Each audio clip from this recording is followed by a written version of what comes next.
Hello, my name is T. Ray Grandstaff, CEO of the National Network of Youth Ministries.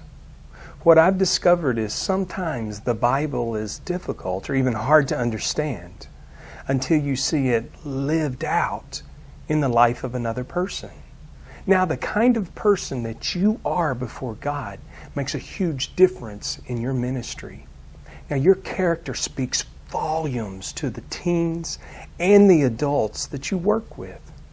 Because really, your relationship with Jesus overflows into fruitfulness in your ministry.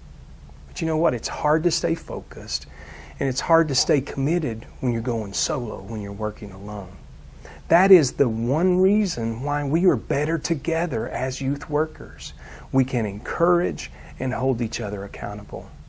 Now, over 29 years ago, a group of youth workers came together to partner in an unprecedented way.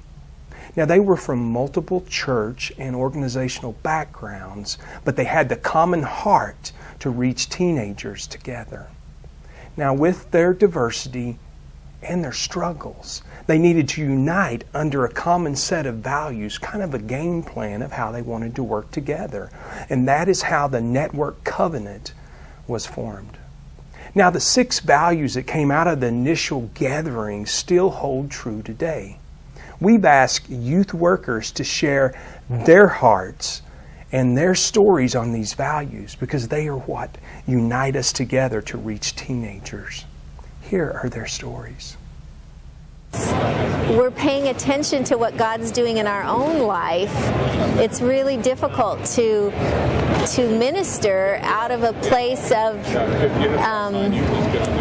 what God is really doing. We get so busy running around with all of our creative, wonderful ideas, asking God to bless them, but not only for the ministry, but for our own personal souls to really pay attention to what God is doing. And He's doing something unique and different in each one of us to bring us to wholeness and a greater sense of peace and rest in Christ. And so out of that place we can live and move and have our being, I think, is what God is so desiring of, for us to really know that place where we are so truly loved and can then truly offer that kind of love to those we minister to. As a youth worker, I'm really excited to talk to you today about having a consistent home life. It's so important for kids today to see a functioning Christian home. So many of them don't have a good home at all, and they don't even know what that is to look like, you know. I had kids in my ministry that kind of adopted my wife and I as surrogate parents and would have them in our homes for different times, and really it's the only modeling that they ever got of what a godly home looked like. It's okay for you to establish those boundaries and that balance in your life. It's so important to not just be running all the time for kids, but to also give good energy to your family. You know, I remember the day where we had little kids and I came home and I was just swamped again, and mentally I wasn't there. I was kicking it in the easy chair, and my wife just challenged me and said, "Mark, how come you give your best energy to your job and you have no creative energy left for your home and for us?" And so I really took that to heart and changed some things at that point. I know the statistics. Between 60 and 90% of high school students who go through youth ministry, they stop walking with Christ during the college years. And having gone through, being a college student myself, I've seen that happen with most of my own friends, and that's why I'm passionate about discipleship. I think I believe in helping them cultivate a personal relationship with God and finding the identity in that and developing a kingdom mindset. I believe in drawing a line, and there's a difference between those who go to God and those who belong to God, those who go to church and those who are the church. And so, yeah, I believe that it's critical in this generation, and that is why I commit my time to the ministry. Evangelism is at the heart of God, and I believe it should be at the heart of every youth worker. He gave His Son for us, and in turn, He's asking us to give our lives back to Him and to reach others with His love.